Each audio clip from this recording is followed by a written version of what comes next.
যে কারণে গাজার যুদ্ধবিরতি চুক্তি চূড়ান্ত হচ্ছে না। সর্বশেষ জাতীয় রাজনীতি, দেশ, খেলা, বাণিজ্য, ইসলাম, বিনোদন, যে কারণে গাজার যুদ্ধবিরতি চুক্তি চূড়ান্ত হচ্ছে না।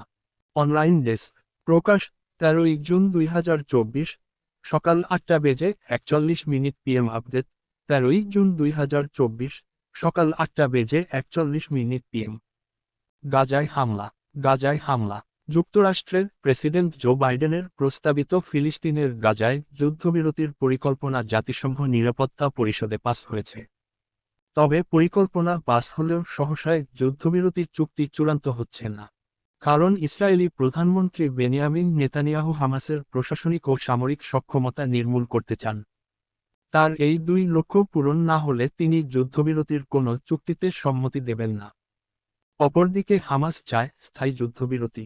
তারা কোনো অস্থায়ী যুদ্ধবিরতির চুক্তিতে যেতে সম্মত না। আর এসব দাবিতে দুই পক্ষ অনড় থাকার কারণেই এখনও চূড়ান্ত হচ্ছে না এই চুক্তি। বৃহস্পতিবার 13 জুন টাইমস অব ইসরায়েল এই তথ্য জানিয়েছে।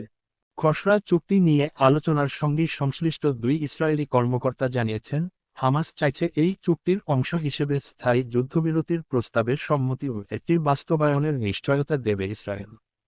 কিন্তু 27 মে জো বাইডেনের উপস্থাপন করা ইসরায়েলি প্রস্তাবে বিষয়টি অন্তর্ভুক্ত করা হয়নি। পরিবর্তে সেখানে বলা হয়েছে, দুই পক্ষ শুরুতে 6 সপ্তাহের যুদ্ধবিরতিতে সম্মতি দেবে। এই যুদ্ধবিরতি চলাকালীন সময়ে স্থায়ী যুদ্ধবিরতি নিয়ে আলোচনা শুরু হবে, যেটি এই চুক্তির দ্বিতীয় পর্যায়ে বাস্তবায়ন হওয়ার কথা। যুক্তরাষ্ট্রের প্রেসিডেন্ট জো বাইডেনের প্রস্তাবিত ফিলিস্তিনের গাজায় যুদ্ধবিরতির পরিকল্পনা জাতিসংঘ নিরাপত্তা পরিষদে পাস হয়েছে। তবে পরিকল্পনা পাস হলেও সহসায় যুদ্ধবিরতি চুক্তি চূড়ান্ত হচ্ছে না। কারণ ইসরায়েলি প্রধানমন্ত্রী বেনিয়ামিন নেতানিয়াহু হামাসের প্রশাসনিক ও সামরিক সক্ষমতা নির্মূল করতে চান। তার এই দুই লক্ষ্য পূরণ না হলে তিনি যুদ্ধবিরতির কোনো চুক্তিতে সম্মতি দেবেন না। অপরদিকে হামাস চায় স্থায়ী যুদ্ধবিরতি। তারা কোনো অস্থায়ী যুদ্ধবিরতির চুক্তিতে যেতে সম্মত না। আর এসব দাবিতে দুই পক্ষ অনড় থাকার কারণেই এখনও চূড়ান্ত হচ্ছে না এই চুক্তি। বৃহস্পতিবার 13 জুন টাইমস অব ইসরায়েল এই তথ্য জানিয়েছে। দুই কর্মকর্তা স্বীকার করেন, হামাসের জবাবে খসড়া প্রস্তাবে আরও কিছু পরিবর্তনের কথা বলা হয়েছে। তবে তারা দাবি করেন, সেসব পরিবর্তন তেমন বড় কিছু নয় এবং ইসরায়েল যদি স্থায়ী যুদ্ধবিরতির বিষয়টি মেনে নেয়, তাহলে সেগুলোরও সমাধান হয়ে যাবে। আর খসড়া চুক্তির বিস্তারিত প্রকাশ করা না হলেও এটি এমনভাবে তৈরি করা হয়েছে যাতে ইসরায়েলের লক্ষ্যগুলো পূরণ হয়। এই দুই কর্মকর্তা আরও জানান, হামাস স্থায়ী যুদ্ধবিরতি নিশ্চিত করতে চাইছে, কারণ তাদের আশঙ্কা, প্রথম পর্যায়ের যুদ্ধবিরতি বাস্তবায়ন করে কোনো এক অজুহাত দেখিয়ে আবারও যুদ্ধ শুরু করবেন নেতানিয়াহু। আর এ কারণেই স্থায়ী যুদ্ধবিরতির নিশ্চয়তা চাইছে। উল্লেখ্য, নিরাপত্তা পরিষদে পাস হওয়া প্রস্তাবটিতে 3টি ধাপ রয়েছে। প্রথম ধাপে গাজায় 6 সপ্তাহ যুদ্ধবিরতি চলবে।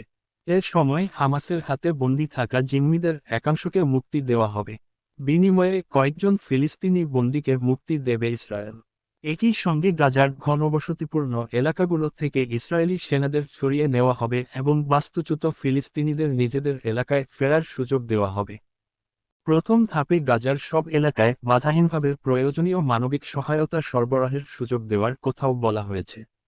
বাইডেনের ভাষ্যমতে, প্রতিদিন গাজায় সর্বোচ্চ 600 ট্রাক ত্রাণ প্রবেশ করতে পারে। দ্বিতীয় ধাপে বাকি জিম্মিদের মুক্তি দেবে হামাস। এ সময় গাজা থেকে সব ইসরায়েলি সেনাদের সরিয়ে নেওয়া হবে। আর তৃতীয় ধাপে ইসরায়েলের হামলায় বিধ্বস্ত গাজার অবকাঠামো পুনর্গঠন কাজ শুরু হবে। সম্পূর্ণ ভিডিওটি দেখার জন্য ধন্যবাদ। নতুন ভিডিও পেতে লাইক, কমেন্ট, শেয়ার ও চ্যানেলটি সাবস্ক্রাইবও করে পাশে থাকবেন। ধন্যবাদ।